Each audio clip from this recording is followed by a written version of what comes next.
Good day, class. So, let's continue our discussion dito sa services. So, this time, we will be discussing services subject to 0% tax rate. Okay, so all of these services na may mention dito are subject to 0% tax rate. Okay, so again, kapag 0% ang tax rate ng isang goods or services dito sa value added tax, it means that wala silang babayarang output tax pero they are still they can still avail the creditable input tax. So pwede pa rin silang mag-deduct ng mga input tax, meaning pwede silang mag-refund ng mga input tax na binabayaran nila. Okay? So the first service is processing, manufacturing or repacking goods. Okay? So ito yung main activity for other persons doing business outside the Philippines.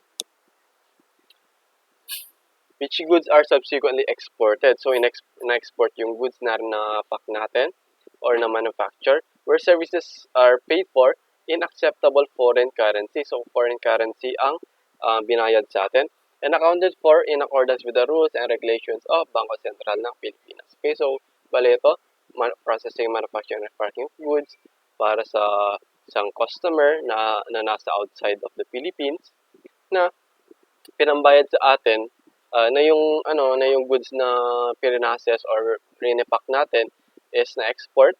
Okay, na-export tapos yung pinangbayad sa atin is in foreign currency. So, this is the first service. Second one, services other than those mentioned in the preceding paragraph rendered to a person engaged in business conducted outside the Philippines. So, na-conduct naman ito outside the Philippines or to a non-resident person engaged in business, not engaged in business, who is outside the Philippines. So, the main requirement dito for number 2 is dapat outside of the Philippines when the services are performed. The consideration for which is paid for in acceptable foreign currency. Foreign currency ulit, yung may babayad sa atin under number 2, service number 2, and accounted for in accordance with the rules and regulations of the BSP. Okay, so number 3, services rendered to a person or entities whose exemption under special laws or international agreements to which Philippines is a signatory effectively subjects the supply of such services to 0% tax rate. So, katulad lang din ito sa 0% tax rate sa goods.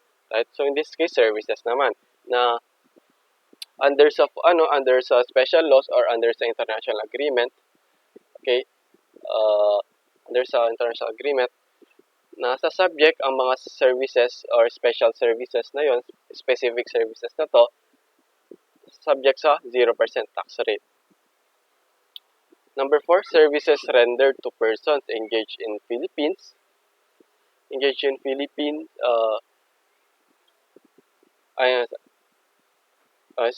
person engaged in international shipping or international air transport operations. Okay? So, kapag meron tayong services na nire-render sa isang international shipping or international air transport operations, including leases of property for the use thereof, provided that these services shall be exclusive for the international shipping or air transport operations. So, again, katulad lang din sa goods kanina, last time. Diba, under dito sa goods is, an example natin noon is yung pagbebenta ng gasoline sa mga airport. So, in this case, instead of goods, ang service naman or leases of property. So, for example is nagpro-provide tayo ng repair services sa isang international shipping company. So, yung repair services na yon, it is exclusive for that for international shipping. So, ang ginagawa natin, finifix natin yung mga makina ng mga aeroplano. So, that is exclusive for the international shipping. So, in that case, dahil exclusive naman for international shipping, right, it is subject to 0% tax rate.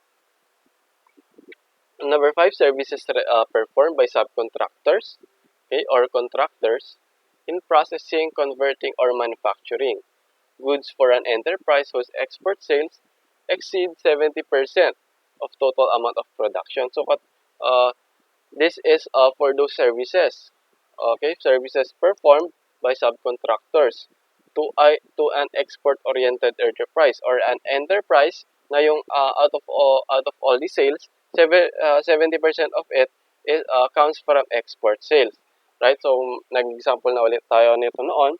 Na for example, meron isang export-oriented sales, nag-export sila ng let's say nag-export sila ng mais. Mais na lang. 1 million pesos. 1 million pesos ang total sales nila. Tapos 7 out of that 1 million pesos na total sales nila, 700,000 comes from export sales. So dahil 700,000 is 70%, okay, or exceeds 70% of total annual production. I mean 1 million yung total production nila, tapos out of that 1 million, 70% or 700,000 of it is export sales. So dahil exceeding 70% yung export sales nila, it is considered to be a 0% tax rate. Number 6, transport of passengers and cargo by domestic, air, or sea vessels from the Philippines to foreign countries. So, transport of passengers naman ito and cargo. Okay, so take note, passengers and cargo. So, when we say cargo, ito yung mga deliveries, right? For passengers naman, ang transport is yung mga tao. So, by domestic air. So, domestic meaning dito lang sa Pilipinas. So, for example, from Manila to Davao and from Manila to, let's say, Bulacan, okay, Bulacan to Palawan, mga ganon. So, all of those are domestic air. Okay, so they are subject to 0% VAT rate. Tapos, sea vessels from the Philippines to a foreign country. So, in this case naman, sea vessels, for example, yung mga barko natin na nagtra-transport ng mga passenger or ng cargo from the Philippines to a foreign country. So, these are subject to 0% tax rate again. Number 7, sales of power or fuel generated through renewable sources of energy, such as but not limited to biomass, solar, wind, ocean energy, and other emerging energy sources using technologies such as fuel cells and hydrogen fuel. Okay, so kung this is primarily for renewable sources of energy. Okay, so kung tayo ay nagbebenta or nagbebenta ng energy which is renewable yung source niya, so for example is yung solar or yung wind doon sa Ilocos Norte, then they are subject to 0% VAT rate. And last is services rendered to registered enterprise with a separate customs territory as provided under special law, and registered enterprise with tourism or TIZA, tourism enterprise zone as declared by TIZA subject to provisions under the Republic Act 9593. So actually this is vetoed by the President. So ignore na lang natin. Okay, so just read this part. So just familiarize yourself with all of this 0% tax rate. Okay, so take note na 0%. Again, 0%, hindi ito exempt. So let's move on to those na exempt. Sa exempt transaction. So unlike sa 0% tax rate or 0% VAT rate, itong mga exempt transactions na to, wala silang binabayaran and wala din silang creditable input tax. So hindi sila pwedeng magpa-refund ng mga input tax nila. So, subject to provisions subject to here, the following transactions shall be exempt from the value-added tax. So, the first one is the sale or importation of agricultural marine food products in their original state, livestock and poultry of a kind, generally used as or yielding or producing foods for human consumption and breeding stock and genetic materials thereof. Okay, so the first one is those sale or importation of agricultural and marine products. Okay. So, kapag nagbebenta tayo ng mga agricultural or marine products, so for example, mga bigas, right? Those are agricultural products.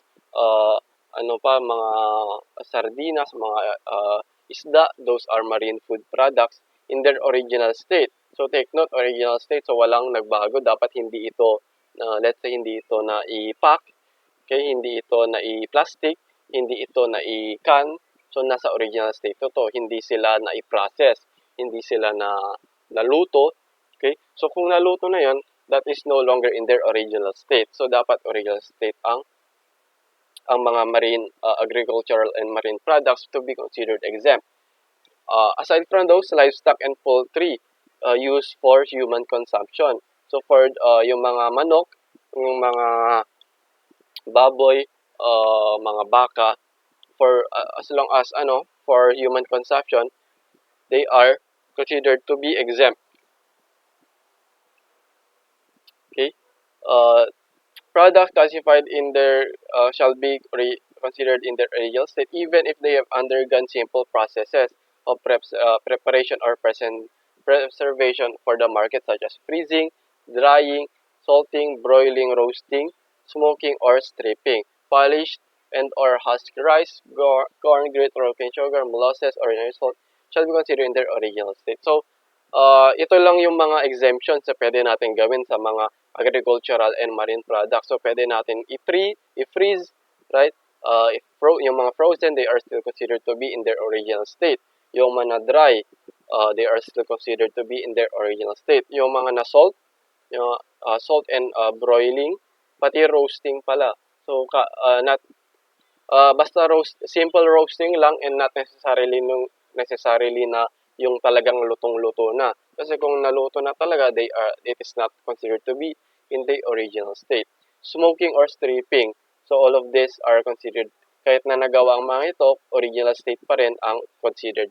Pero ito lang yung mga limits. Ito lang yung limits na pwede natin gawin. Na letter B, sale or importation of fertilizers, seeds, and seedlings, and fingerlings, fish, prawn, livestock, and poultry feeds, including ingredients, whether locally produced or imported, used in manufacturing of finished feeds, except specialty feeds for racehorses, fighting cock, aquarium feed. Okay, so the second exempt transactions dito sa value-added tax natin, yung mga sale or importation of fertilizers, yung mga seeds natin, and other ingredients used in the manufacturing of feed. So this is, yung second one is mga ingredients na ginagawa natin for feeds. Okay?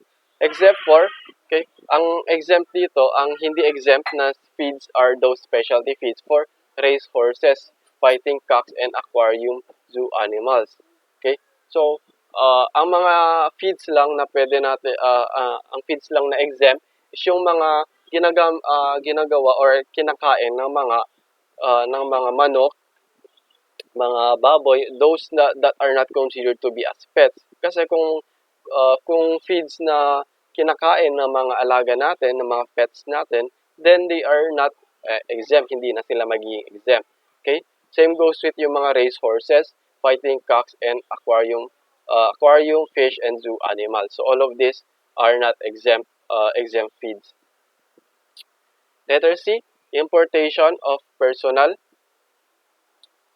and household effects belonging to the residents of the Philippines returning from abroad and non-resident citizens coming to resettle in the Philippines, provided that such goods are exempt from custom duties under tariffs and custom codes of the Philippines. So the next one is the importation of personal and household effects belonging to the residents of the Philippines. So, for example, galing kang abroad, doon ka nagstay for let's say 5 years. So, bumalik ka dito sa Pilipinas para dito ka na magstay. Okay, dito ka na uh, mamumuhay, dito ka na magstay dito sa Pilipinas. Tapos mag-i-import ka, syempre kailangan mong i-transfer yung mga personal and household na mga bagay mo. Right? So for example, mga cabinets, mga TVs, all of those. Okay? As long as they are exempt under sa custom duty, so hindi yon walang balak na ibenta yung taxpayer, yung mga personal and household effects, then they are considered to be exempt, right? So, transfer lang naman yung mga bagay-bagay from abroad to the Philippines. So, exempt pa rin yun. Basta wala silang intention na ibenta.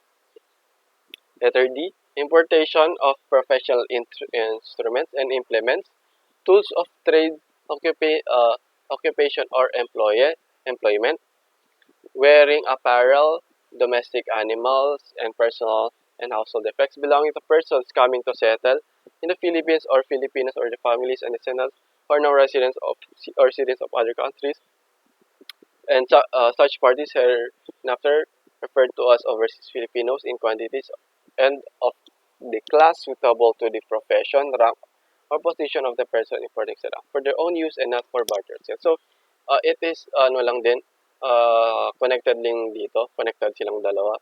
So again, the importation of professional instruments naman ito, tools of trade and occupation, yung mga wearing apparel, yung mga damit natin, domestic animals, yung mga alaga natin, personal and household effects, okay? Basta yung mga gamit, again, kalos pares lang din naman ito, yung basta mga gamit from outside of the country na i-transfer natin dito sa Pilipinas, right? Ang purpose natin is of course for our own use.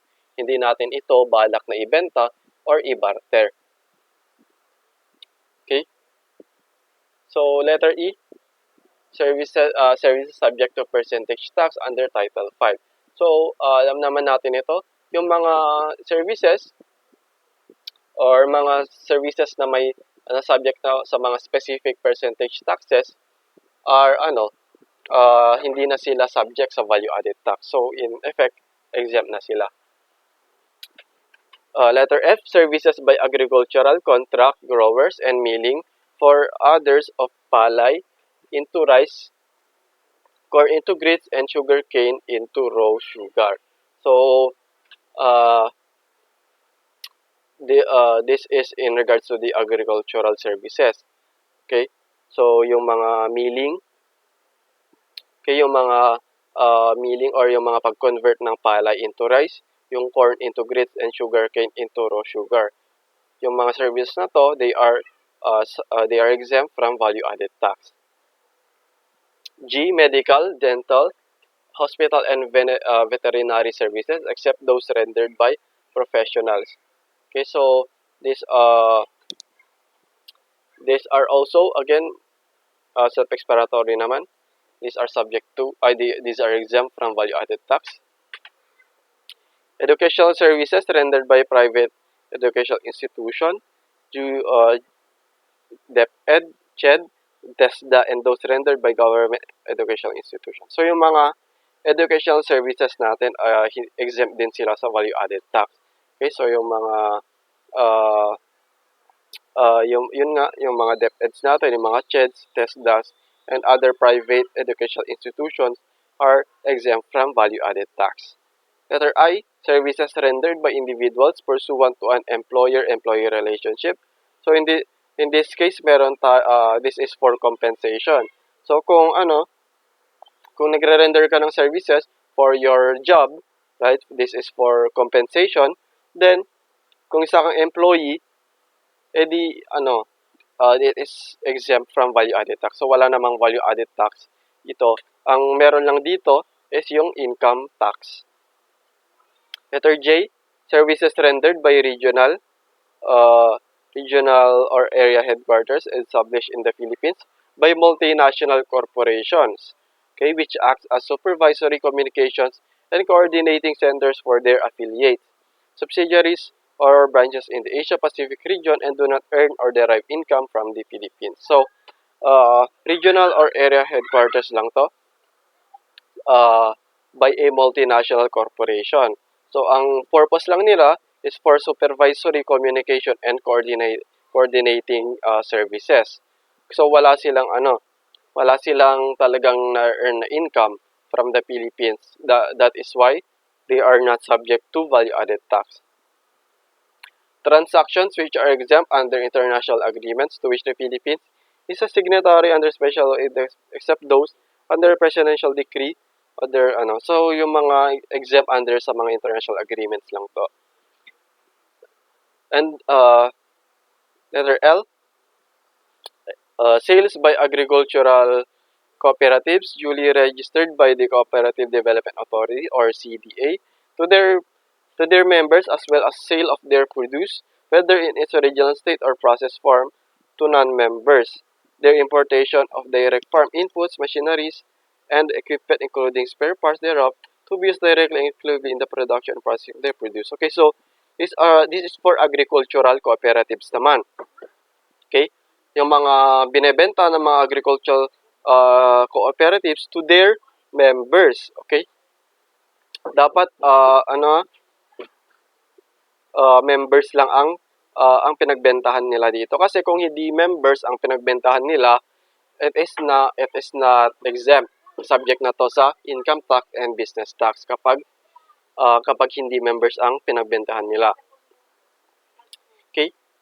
Letter M, gross receipts from lending activities by credit or multi-purpose cooperatives. Okay, duly registered with CDA. So, in this case naman, di ba last ito sa letter L, agriculture cooperative naman. So, in letter M naman, this is for credit or multi-purpose cooperatives naman dito. So, these are for those lending activities. So, yung mga lending activities ng mga credit or multi-purpose cooperatives, wala silang VAT. Hindi sila magbabayad ng VAT sa mga activities na to. Right? So, mga lending activities, alam niyo naman to, yung mga pinagpapautang. Right? Letter N. Sale by non-agricultural, non-electric, and non-credit cooperatives duly registered with the CDA. Okay, so this case naman, non-agricultural, non-electric, and non-credit cooperatives. Provided that the share capital contribution of each member does not exceed 15,000 pesos, regardless of the aggregate capital and net surplus, ratably distributed among the members. So, lahat ng mga sales ng mga non-agricultural, non-electric, and non-credit cooperatives. As long as yung mga members, basta yung mga members nila is walang contribution na more than 15,000. Okay? So, if less than 15,000, if 15,000 or less, then it is still acceptable. Magiging exempt pa rin sila. Pero kung yung mga members nila, mag-exceed na yung 15,000 yung mga contribution nila, edi hindi na sila magiging exempt. O, export sales by persons who are not VAT registered. Okay? So, kapag hindi naman subject to value-added tax kapag non-VAT registered. Okay?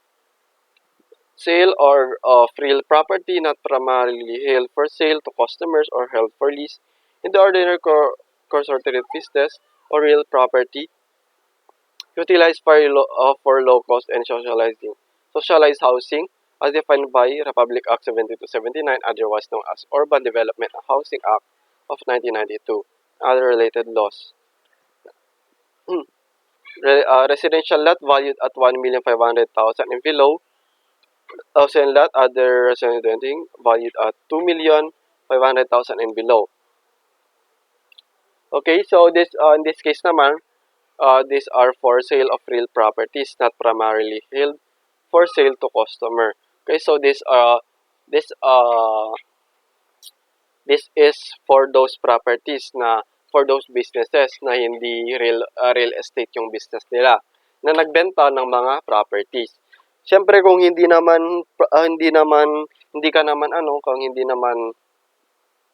naman talaga nagbebenta ng real property, hindi subject sa VAT ang pinagbentahan ng mga lupa or mga buildings mo. Okay? Q, lease of a residential unit with a monthly rental not exceeding 15,000 pesos. Okay, so ito yung threshold natin kapag nagpaparenta tayo ng isang residential unit. Okay, so kung more than 15,000 na, edi hindi na ito magiging exempt. Okay, so medyo marami-rami pa. Sale, importation, printing, or publication of books and any newspaper, magazine. Okay, so in this case, sale, importation, printing, or publication of books and any newspaper.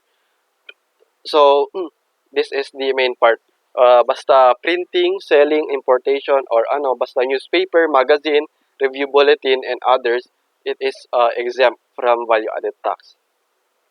Transport of passengers by international carriers, okay?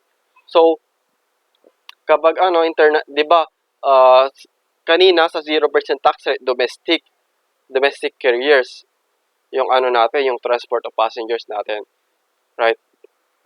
Pero, uh, kapag international na, it is now VAT exempt. So, exempt na yon, hindi na 0% kapag international. Letter T, sale, importation, or lease of passengers or cargo vessels and aircraft including engine, equipment, and spare part thereof for domestic or international transport operations. Okay, so kung tayo ay nagbebenta ng mga cargo vessels or and aircraft, including yung mga engines nila and equipment, it is considered to be exempt from value-added tax. Importation of fuel, goods, and supplies. Okay, so in this case, fuel, goods, and supplies by person engaged in international shipping. Okay, international shipping ulit to. So, provided that yung mga fuels, goods, and supplies shall be used for the mismong international shipping or transport operations. Services of bank, non-bank, financial intermediaries performing banking function and other non-banking financial intermediaries. So, ito yung for bank and non-bank financial intermediaries. Sale or lease of goods and services to senior citizens and persons with disability, okay, as provided under Republic Act number 9994 and 10754. So, any sale or services uh, to senior citizens or PWDs is exempt from value-added tax. So, wala silang binabayarang VAT. Tapos, meron din silang, pwede din sila mag-avail ng mga discount kapag senior citizen or PWD. Transfer of property pursuant to Section 40 of the NIRC as amended. Okay? Just transfer of property to. Letter Y, association dues, membership fees, and other assessments and charges collected by homeowners, associations, and condominium owners. So, ang important note here is homeowner association and condominium corporation. So, this is for association, member and other assessment fees. Sale of gold to BSP. So, kung nagbebenta tayo ng gold sa BSP, wala tayong binabayarang value-added tax. Sale of drugs, medicine, prescribed for diabetes, high cholesterol, and hypertension. So, kung bibili tayo or nagbebenta tayo ng drugs for diabetes, high cholesterol, and hypertension, these are exempt from value-added tax. And last one, sale or lease of goods, properties, or performance of services other than those in the preceding paragraph do not exceed the amount of 3 million. Okay, so obviously kapag hindi nag-exceed sa threshold natin sa value-added tax na 3 million, edi hindi siya subject sa value-added tax. Okay? So, okay, marami yung exempt, no? So, all of those are exempt transactions. So, yun muna for today's class. Next time na natin i-discuss ng mga tax credits. Okay, so that will be all for today's class. Thank you for listening and goodbye.